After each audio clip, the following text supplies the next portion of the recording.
Welcome, listeners, to a chilling true crime story that will make you rethink trust and anonymity in a modern society. It's a place where greed and depravity turned a private clinic into a human slaughterhouse, and a doctor's kind facade hid a serial killer. If you have a neighbor who always smiles and greets you every morning, would you ever think they're hiding a gruesome secret? And if there's a doctor willing to cut the price in half for the beauty you dream of, would you ever wonder why that price is so cheap? In today's society, where beauty is idolized and craved, cosmetic surgery has become a symbol of hope and transformation. Thousands of clinics pop up everywhere, promising perfect looks with glamorous advertisements. But have you ever stopped to wonder what's hidden behind those sweet promises and too good to be true prices? There's a fine line between hope and fear, between trust and a horrifying secret you never want to uncover. Today's story will take us to such a place, a private cosmetic surgery clinic tucked away in a desolate industrial area, where beauty was bought and sold at a price no one could have imagined. This isn't just a serial killer case, it's a terrifying tale of exploitation, the invisibility of those overlooked by society, and how twisted a human heart can become when no one is watching. We'll step into the world of Dr. Danny, a man who once had credentials and a reputation, but was pushed into the shadows of his profession. He wasn't a traditional mad killer, but a calculating predator who exploited the vulnerability of victims with no family or identity documents, turning his clinic into a mobile graveyard, a perverse laboratory for his most insane ideas. Get ready, because the truth behind room number 4 will send shivers down your spine.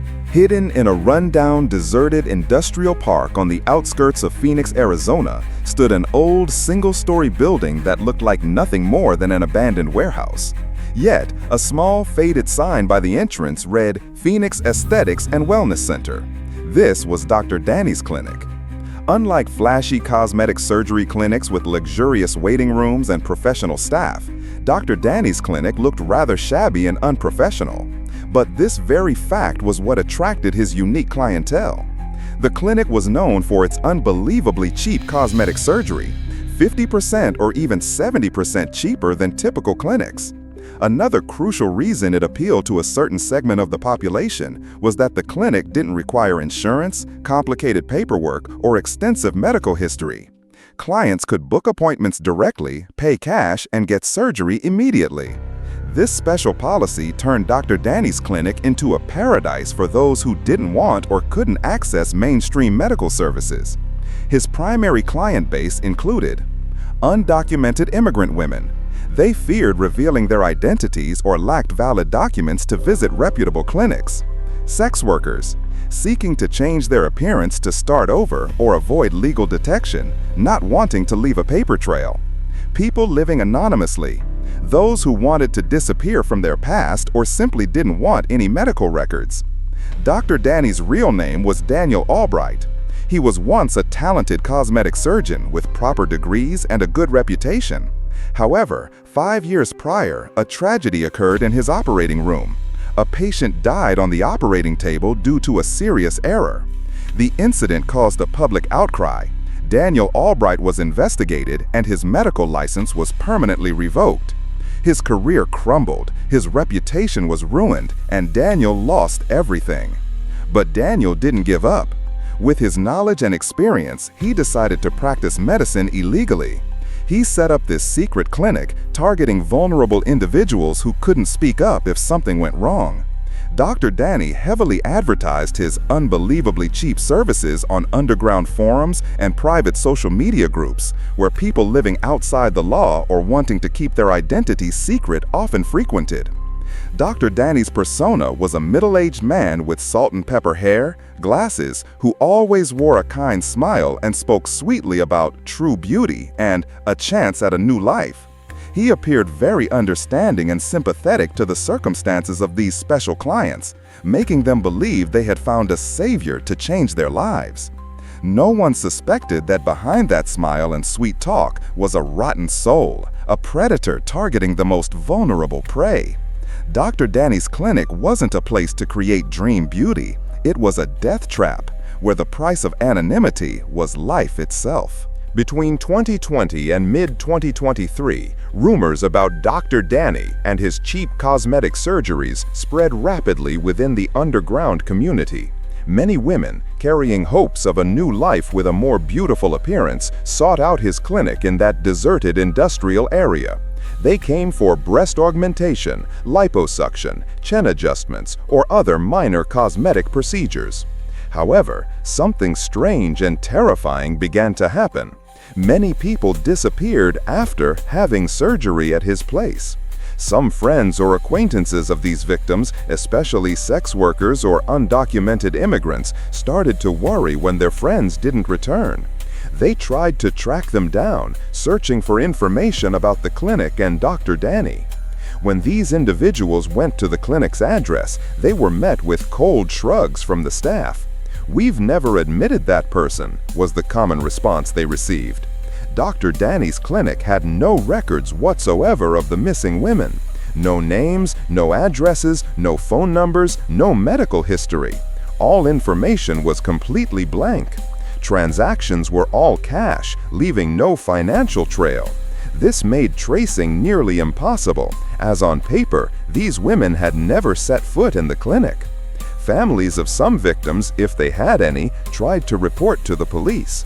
But because these victims often lacked proper identification, had no official relatives in the U.S., or had intentionally cut ties with their families to start a new life, these disappearances were often categorized as unsubstantiated or possibly voluntary departures.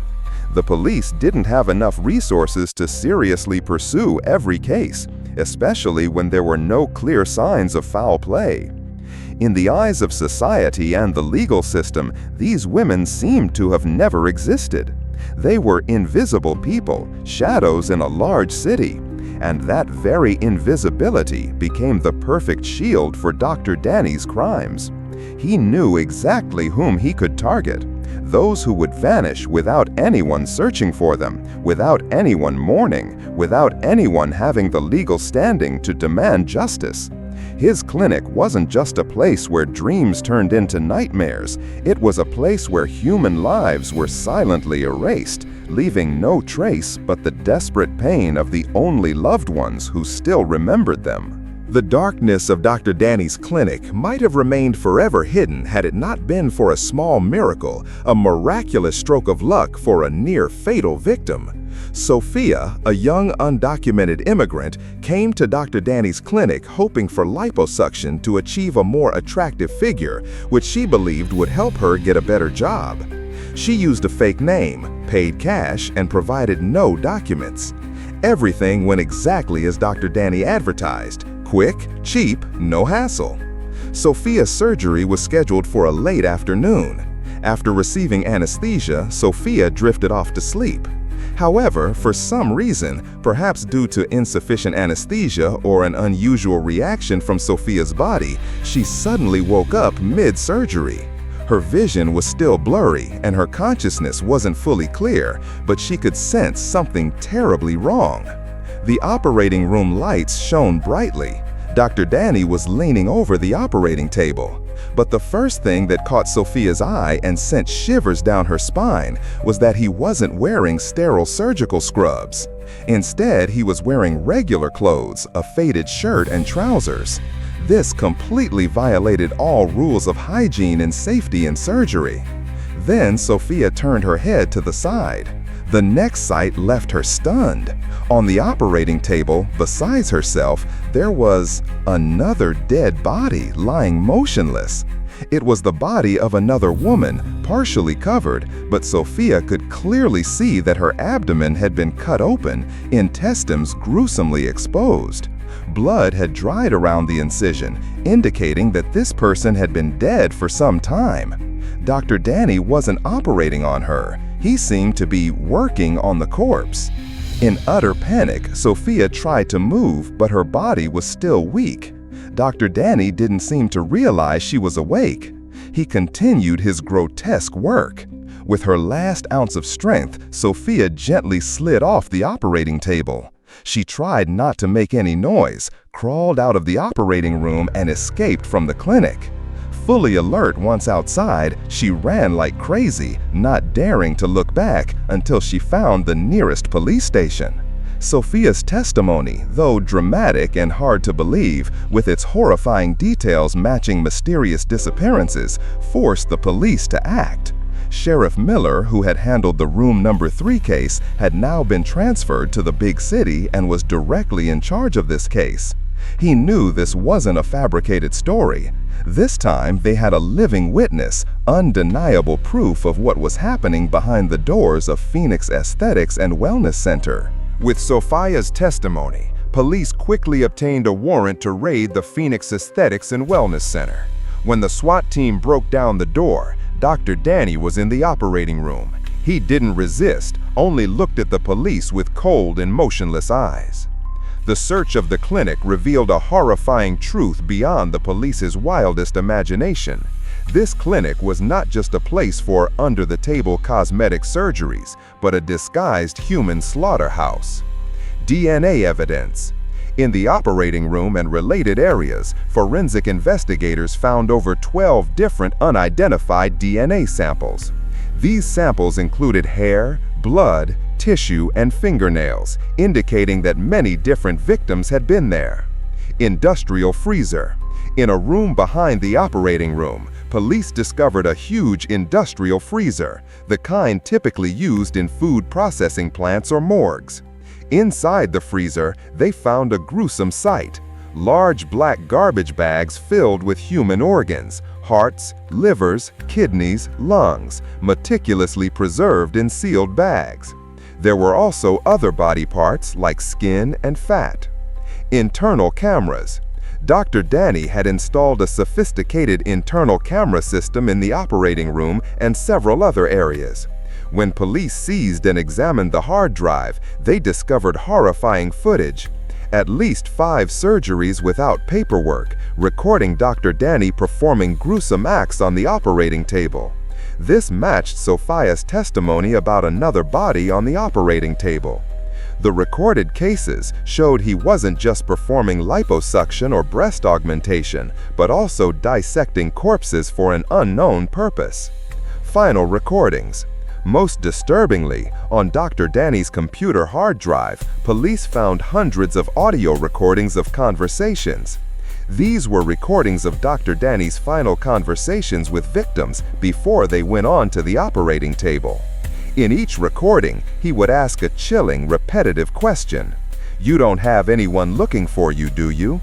The victims' weak replies, often "Yes, I live alone," or "No one knows I'm here," were their death sentences.